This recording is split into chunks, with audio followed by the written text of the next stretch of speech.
welcome to beautiful Steamboat Springs, Colorado.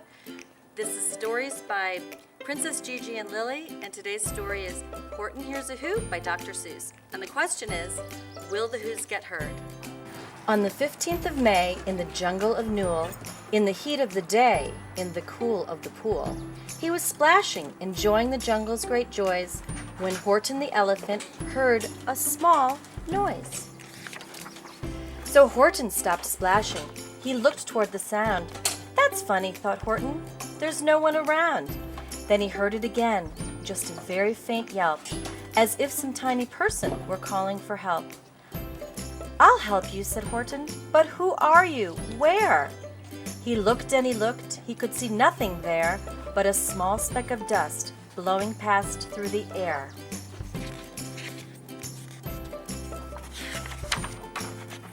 I say, murmured Horton, I've never heard tell of a small speck of dust that is able to yell. So you know what I think? Why, I think that there must be someone on top of that small speck of dust, some sort of creature of very small size, too small to be seen by an elephant's eyes. Some poor little person who's shaking with fear that he'll blow in the pool. He has no weight to steer. I'll just have to save him, because after all, a person's a person, no matter how small. So gently and using the greatest of care, the elephant stretched his great trunk through the air, and he lifted the dust speck and carried it over and placed it down safe on a very soft clover. Humph! Humphed a voice. 'Twas a sour kangaroo, and the young kangaroo in her pouch said, Humph! too. Why, that speck is as small as the head of a pin. A person on that? Why, there never has been. Believe me, said Horton, I tell you sincerely, my ears are quite keen, and I heard him quite clearly. I know there's a person down there, and what's more, quite likely there's two, even three, even four, quite likely. A family, for all that we know. A family with children just starting to grow. So please, Horton said, as a favor to me, try not to disturb them. Just please let them be. I think you're a fool, laughed the sour kangaroo, and the young kangaroo in her pouch said, Me too. You're the biggest blame fool in the jungle of Newell, and the kangaroos plunged in the cool of the pool. What terrible splashing, the elephant frowned. I can't let my very small persons get drowned. I've got to protect them. I'm bigger than they. So he plucked up the clover and hustled away. Through the high jungle treetops, the news quickly spread. He talks to a dust speck. He's out of his head. Just look at him walk with that speck on that flower. And Horton walked worrying almost an hour. Should I put this speck down? Horton thought with alarm. If I do, these small persons may come to great harm. I can't put it down, and I won't. After all, a person's a person, no matter how small. And Horton stopped walking. The speck voice was talking. The voice was so faint he could just barely hear it. Speak up, please, said Horton. He put his ear near it. My friend, came the voice. You're a very fine friend. You've helped all us folks on this dust speck no end. You've saved all our houses, our ceilings and floors. You've saved all our churches and grocery stores. You mean, Horton gasped, you have buildings there too? Oh yes, piped the voice, we most certainly do. I know, called the voice, I'm too small to be seen, but I'm mayor of a town that is friendly and clean. Our buildings to you would seem terribly small, but to us who aren't big, they're wonderfully tall. My town is called Whoville, for I am a Who, and we Whos are all thankful and grateful to you. And Horton called back to the mayor of the town, You're safe now, don't worry, I won't let you down. But just as he spoke to the mayor of the speck, 3 big jungle monkeys climbed up Horton's neck. The Wickersham brothers came shouting, What rot! This elephant's talking to Whos who are not. There aren't any Whos, and they don't have a mayor, and we're going to stop all this nonsense, so there.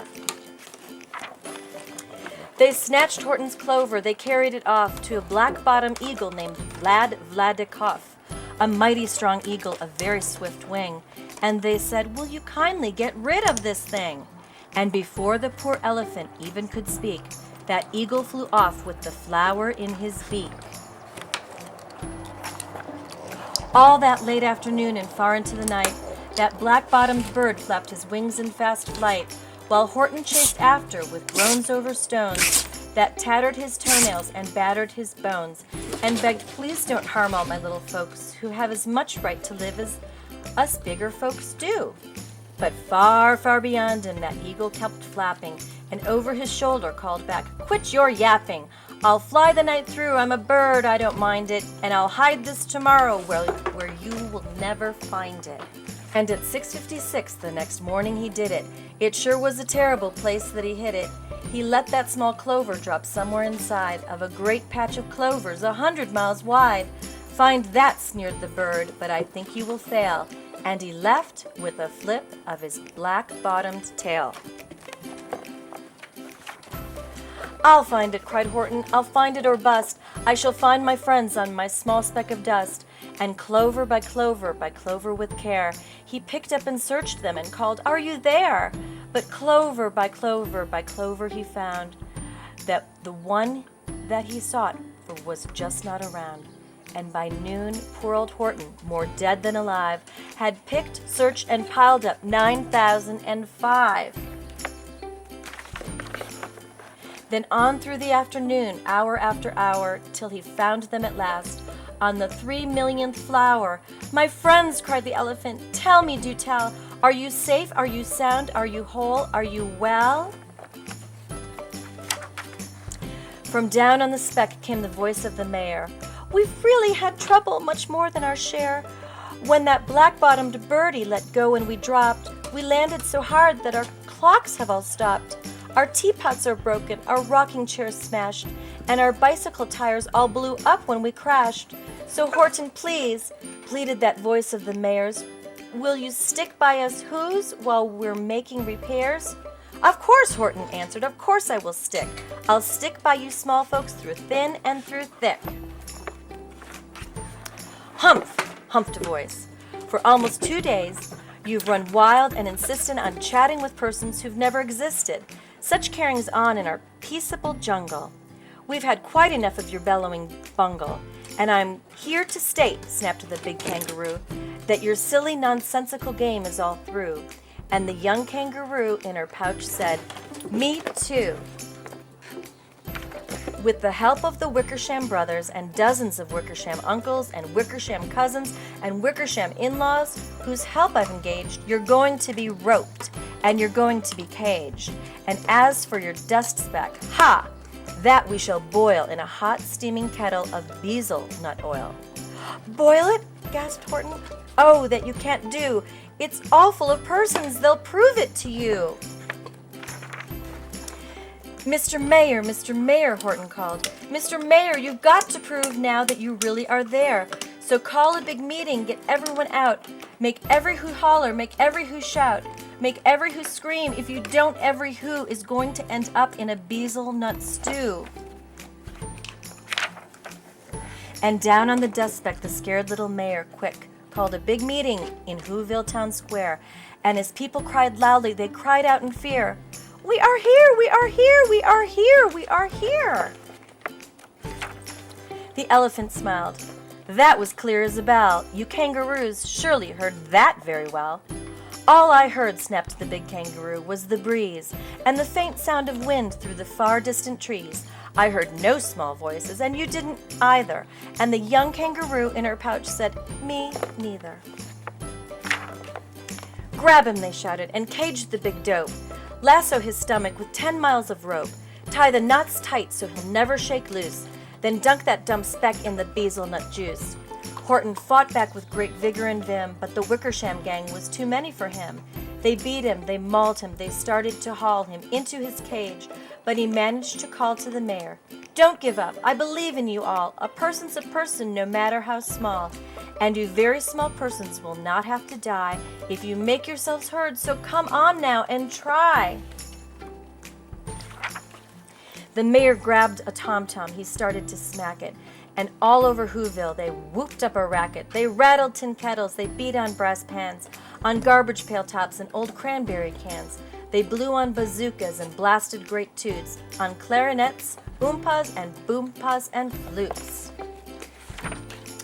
Great gusts of loud racket rang high through the air. They rattled and shook the whole sky, and the mayor called up through the howling mad hullaboo, "Hey, Horton, how's this? Is our sound coming through?" And Horton called back, "I can hear you just fine, but the kangaroo's ears aren't as strong quite as mine. They don't hear a thing. Are you sure all your boys are doing their best? Are they all making noise? Are you sure every who down in Whoville is working? Quick, look through your town. Is there anyone shirking?" Through the town rushed the mayor from the east to the west, but everyone seemed to be doing his best. Everyone seemed to be yapping or yipping. Everyone seemed to be beeping or bipping. But it wasn't enough. All this ruckus and roar. He had to find someone to help him make more. He raced through each building. He searched floor to floor. And just as he felt he was getting nowhere and almost about to give up in despair, he suddenly burst through a door, and that mayor discovered the shirker, quite hidden away in the Fairfax Apartments, apartment 12J. A very small shirker named Jojo was just standing and bouncing a yo-yo, not making a sound, not a yip, not a chirp. And the mayor rushed inside, and he grabbed the young twerp. And he climbed with the lad up the Eiffelberg Tower. "This," cried the mayor, "is your town's darkest hour. The time for all who have blood that is red to come to the aid of their country," he said. "We've got to make noises in greater amounts, so open your mouth, lad, for every voice counts." Thus he spoke as he climbed. When they got to the top, the lad cleared his throat and he shouted out, "Yop!" And that yop, that one small extra yop, put it over. Finally, at last, from that speck on the clover, their voices were heard. They rang out clear and clean, and the elephant smiled. "Do you see what I mean? They've proved they are persons, no matter how small, and their whole world was saved by the smallest of all." "How true, yes, how true," said the big kangaroo. "And from now on you know what I'm planning to do. From now on I'm going to protect them with you." And the young kangaroo in her pouch said, "Me too. From sun in the summer, from rain when it's fallish, I'm going to protect them no matter how smallish." And the answer to the question is yes, the who's were heard.